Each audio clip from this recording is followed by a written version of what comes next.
नमस्कार दोस्तों। दुनिया भर में अपनी अमीरी का डंका बजाने वाले अडानी को आखिर एक हिंडनबर्ग रिपोर्ट ने उनकी असली हैसियत दिखाई दी। जिस हिंडनबर्ग रिपोर्ट को अडानी अपने आर्थिक साम्राज्य के खिलाफ साजिश कहते कहते भारत के खिलाफ साजिश कहकर खुद को राष्ट्रवाद के लिफाफे में बंद करने की कोशिश करते रहे, उसी रिपोर्ट का नतीजा यह हुआ कि अडानी को 20,000 करोड़ का अपना एफपीओ रद्द करना पड़ा, निवेशकों के पैसे लौटाने का ऐलान करना पड़ा। और यह उसी दिन हुआ जिस दिन सप्त ऋषियों वाला मोदी का बजट देश को, आपको मुंगेरी लाल के हसीन सपने दिखा रहा था।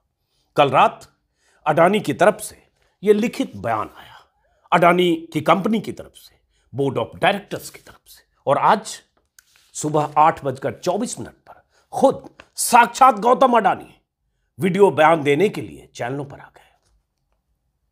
एएनआई की तरफ से अडानी का यह बयान चैनलों की फीड में सुबह सुबह ठेल दिया गया ताकि देश को अडानी की तरफ से बार बार बताया जाए कि उनकी कंपनी पर कोई खतरा नहीं है। 4 मिनट 3 सेकंड के इस बयान में अडानी ने करीब करीब वही बातें कही है जो इस एक पन्ने में दर्ज है। कल जब आप चैनलों पर बजट की महिमा देख रहे थे, अमृत काल के अमृत बजट के आभासी घूंट से अपना गला तर कर रहे थे, तभी अडानी ग्रुप के शेयर गोते लगाते हुए बार बार लोअर सर्किट को चूम रहे थे। रात तक चैनलों पर मोदी के सप्त ऋषियों वाले बजट का डंका बजता रहा और उधर शेयर बाजार में गोते की वजह से अडानी की अमीरी में पाबंद लगाने की नौबत आती रही। जिन कंपनियों ने अडानी को अमीरी के आसमान पर पहुंचा दिया था, उन्हीं कंपनियों के शेयर 10%, 15%, 20% से लेकर 30% तक ऐसे लुढ़क रहे थे जैसे किसी ने नीचे से जमीन खींच ली हो या अडानी के साम्राज्य की, आर्थिक साम्राज्य की चूल्हे हिला दी हो। Adani enterprises, Adani ports, Ambuja cements, Adani Total gas, ACC से लेकर हाल में खरीदे हुए एनडीटीवी चैनल तक के शेयर, बाजार में हर शेयर, हर कंपनी का शेयर ऐसे गोते लगा रहा था जैसे लग रहा था कि पता नहीं कहां जाकर रुकेगा। शेयर गिरने के साथ ही अडानी खुद भी अमीरी के आसमान से तेजी से नीचे की तरफ लुढ़कते रहे। शाम होते होते अमीरों की लिस्ट में 10वें, 11वें या 12वें तो छोड़िए, 15वें नंबर पर आ गिरे। मुकेश अंबानी उनसे 5 पायदान ऊपर 10 नंबर पर दिखने लगे। तभी रात को अडानी ग्रुप की तरफ से एक पन्ने की प्रेस रिलीज के साथ एफपीओ रद्द करने की जानकारी आई। साथ में वो चिट्ठी भी जो अडानी ग्रुप की तरफ से बीएसई और एनएसई को लिखी गई थी। कंपनी की तरफ से बताया गया कि बोर्ड ऑफ डायरेक्टर्स ने 1 फरवरी की बैठक में 20,000 करोड़ के फुली सब्सक्राइब्ड एफपीओ को आगे नहीं ले जाने का फैसला किया है। गौर करिएगा, पहले राष्ट्रवाद का लबादा उठकर हिंडनबर्ग रिपोर्ट को अपने खिलाफ साजिश करार दे चुके अडानी साहब ने अब नैतिकता का लबादा उठकर एफपीओ को वापस लेने का ऐलान किया। कितना बड़ा एहसान किया है देश पर, निवेशकों पर। अडानी ग्रुप की तरफ से क्या कहा गया है वो हम आगे बताएंगे। तब तक आप खुद तय कर लीजिए कि नैतिकता और अडानी में कितना करीबी रिश्ता हो सकता है। साफ साफ कहें तो देश के सबसे अमीर और दुनिया के अमीरों में तीसरे नंबर पर पहुंच चुके गौतम अडानी को एक हिंडनबर्ग रिपोर्ट ने जमीन पर लापटका है। अडानी ग्रुप ने धूम धड़ाके के साथ 20,000 करोड़ के जिस एफपीओ को लॉन्च किया था, अखबारों में पूरे पन्ने के विज्ञापन छपे थे कई दिनों तक, उसका बाजार में इतना बुरा हाल हो गया कि 20,000 करोड़ के एफपीओ को रद्द करने और निवेशकों का पैसा लौटाने का ऐलान करना पड़ा। कंपनी के बोर्ड ऑफ डायरेक्टर्स का यह फैसला अब सार्वजनिक हो चुका है। अडानी एंटरप्राइजेज की तरफ से जारी एक पन्ने के इस नोट में निवेशकों के हितों की चिंता को इस फैसले की वजह बताई गई, लेकिन दरअसल बाजार में एफपीओ के भट्ठा बैठने के बाद अडानी के पास दूसरा कोई विकल्प भी नहीं था। जो गौतम अडानी हिंडनबर्ग रिपोर्ट आने से पहले तक अमीरी के आसमान में छलांग लगाते जा रहे थे, वो महज 1 सप्ताह में ऐसे धड़ाम से गिरे हैं कि उस जगह पर फिर वापस पहुंचने के लिए गौतम अडानी को मोदी के सानिध्य में, मोदी की सरपरस्ती में न जाने कितने पापड़ बेलने पड़ेंगे। दुनिया के टॉप 3 में शामिल गौतम अडानी 15वें नंबर पर तो आ गए, लेकिन कहां जाने वाले हैं?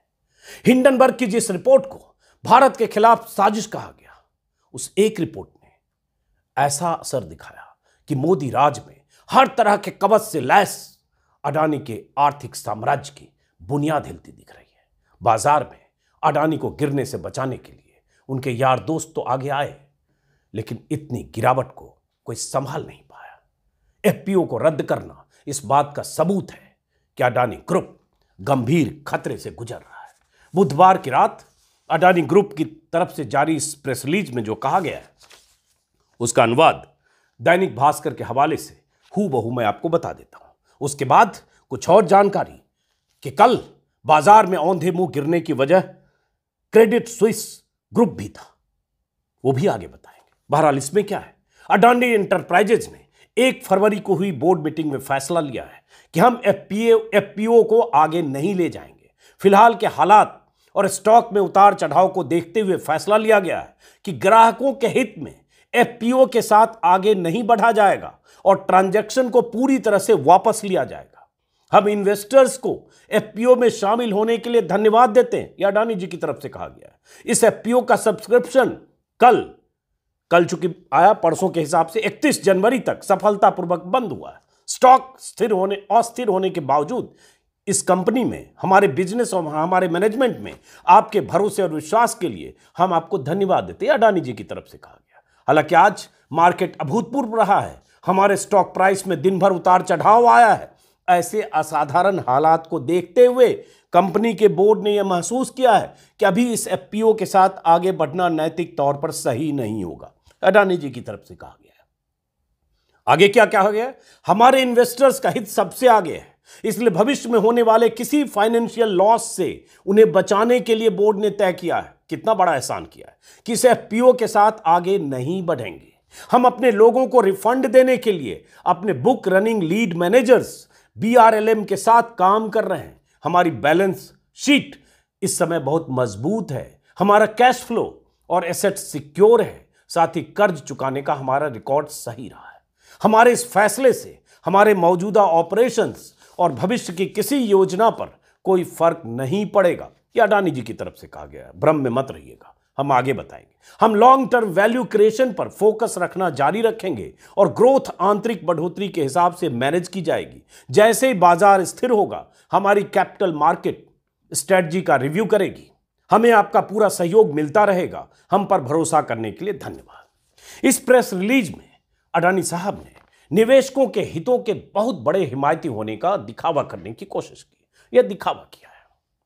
अडानी ने यह भी कहा कि एफपीओ पूरी तरह से सब्सक्राइब हो गया, लेकिन बाजार में उतार चढ़ाव को देखते हुए हम नैतिक आधार पर एफपीओ को वापस ले रहे हैं।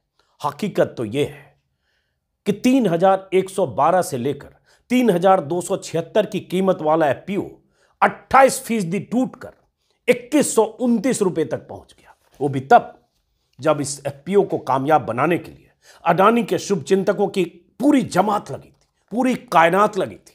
अबू धाबी की रॉयल फैमिली से जुड़ी इंटरनेशनल होल्डिंग कंपनी ने अडानी के एफपीओ को सहारा देने के लिए, नीचे से हाथ देने के लिए $400 मिलियन यानी 3260 करोड़ के निवेश का ऐलान किया। जब यह खबर आई, तब भी कुछ लोगों ने कहा कि अबू धाबी के शाही परिवार से मोदी के करीबी रिश्तों की वजह से उन्हें यह मदद मिली है। टेलीग्राफ ने खबर छापी थी, India attacked Abu Dhabi to rescue. तभी तो कल रात 11 बजे अपने ट्वीट में अडानी की प्रेस विज्ञप्ति को नत्थी करते हुए टीएमसी के सांसद महुआ मोइत्रा ने ट्विटर पर लिखा, too expensive to buy your own shares at 3200 when you can buy them from market at 2000। Joke is on us, keep fooling SEBI India, SEBI को उन्होंने टैग किया, and don't disclose source of money. Rampant market manipulation doesn't make one stand by its investors। ये लिखा महुआ मोइत्रा ने, जो TMC के सांसद है, और बहुत सारे विपक्ष के नेता लगातार इस पर लिख और बोल रहे हैं। इसलिए मैंने शुरू में ही कहा कि अडानी और नैतिकता में कितना करीबी रिश्ता है, आप खुद तय कर लीजिए। नैतिकता एक ऐसा हथियार है जिसका इस्तेमाल अनैतिक लोग ज्यादा ताकत से करते हैं। तमाम धतकर्म और फ्रॉड करने वाले कारोबारी और नेता नैतिकता के लबादे को अपने बेडरूम की खूंटी में हमेशा टांग कर रखते हैं। क्या पता कब जरूरत पड़ जाए, कब फंसने लगे तो वो लबादा ओढ़ लें जिसका नाम नैतिकता का लबादा हो। अडानी को अगर नैतिकता इतना ही पसंद है तो सबसे पहले तो उन्हें हिंडनबर्ग के आरोपों का सिलसिलेवार ढंग से जवाब देना चाहिए था। उन 88 सवालों का जवाब देना चाहिए था जो हिंडनबर्ग ने उठाए थे। लेकिन संदेह की परतें साफ करने की बजाय अडानी ने 413 पन्ने का वो जवाब दिया जिसमें जवाब कम है, लीपापोती ज्यादा है। हिंडनबर्ग की रिपोर्ट के बाद से अडानी ग्रुप को लगातार बाजार में झटके लग रहे हैं। अडानी ग्रुप के कंपनियों के शेयर बुधवार को औंधे मुंह गिरे, जो मैंने आपको बताया, और सबसे ज्यादा 35% की गिरावट अडानी एंटरप्राइजेज के शेयरों में आई। अडानी ग्रुप के शेयरों में एक गिरावट ब्लूमबर्ग की एक रिपोर्ट के बाद भी आई, उसका भी जिक्र मैंने शुरू में आपको किया था। ब्लूमबर्ग की रिपोर्ट में कहा गया कि क्रेडिट स्विस ग्रुप एजी ने अपने प्राइवेट बैंकिंग क्लाइंट्स से मार्जिन लोन के बतौर कोलेट्रल अडानी ग्रुप की कंपनियों के बॉन्ड्स लेने से इनकार कर दिया। आज टाइम्स ऑफ इंडिया और एक्सप्रेस में खबर है, Credit Suisse Group stops accepting Adani bonds as collateral.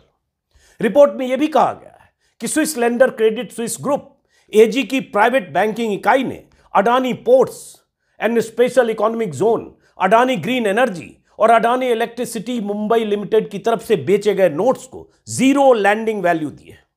Credit Suisse Group एजी से जुड़ी खबर सामने आने के बाद अडानी एंटरप्राइजेज के शेयर बुधवार को गिरने शुरू हुए। एक बड़ा फैक्टर यह भी था 35% तक गिरावट, 34.3%। कारोबार के आखिर में अडानी एंटरप्राइजेज के शेयर लगभग 28-29% के आसपास पे बंद हुए। अडानी के शेयरों में गिरावट का औसत अगर देखें तो बीते 5 दिनों में 39% की गिरावट हुई है। 39%, यह मामूली बात नहीं है। और इसे गिरावट कहना गिरावट के साथ नाइंसाफी है, क्योंकि गोते लगाने की यह रफ्तार बाजार को अपने साथ भी डुबा रहा है। आज ही टाइम्स ऑफ इंडिया में जो आंकड़ा छपा है, उन आंकड़ों के मुताबिक अडानी एंटरप्राइजेज 5 दिनों का आंकड़ा है, 1,49,000 करोड़ का नुकसान, 38.2% loss. Adani Ports and SEZ 58,000 crore का नुकसान, 35.3% लॉस। अंबुजा सीमेंट 32,000 करोड़ का नुकसान, 32.9% loss. Adani Total Gas 2,18,000 crore का नुकसान, 51.1% लॉस, 50% लॉस पर गया। ACC Adani Green Energy 39.7% loss, 1,20,000 crore का loss. Adani Wilmar, NDTV, Adani Power 22.6% loss, 23,000 crore. और अडानी ट्रांसमिशन 37.2% लॉस, यानी 1,14,04,38 का लॉस। कुल लॉस कैलकुलेट किया टाइम्स ऑफ इंडिया ने, एवरेज जो 5 दिनों का निकाला, 7,43,000 करोड़ का लॉस हुआ है। अब ये सोचिए, ये हालत है। ये पैसे किसी गौतम अडानी, उनके भाई या उनके बेटे का नहीं डूब रहा है, आपका पैसा है, आपकी कमाई का पैसा है, जो आपने अपनी जमा पूंजी से बचाकर निवेश किया है। लाखों निवेशकों ने अपने गाढ़े वक्त के लिए शेयर में पैसा लगाया होगा, और लोग लगाते भी हैं। जब निकालेंगे अच्छी कमाई होगी, किसी को बेटी की शादी करनी है, किसी को पढ़ाई पे खर्च करना है, किसी को घर बनाना है। लेकिन वो सारे लोग जो इन्वेस्टर होंगे आज दिल पर पत्थर रखकर, दिल पर हाथ रखकर बैठे होंगे। और मोदी सरकार की तरफ से अब तक ऐसी कोई कार्रवाई होती नहीं दिख रही है जिससे लगे कि उन्हें इस बात की कोई चिंता है।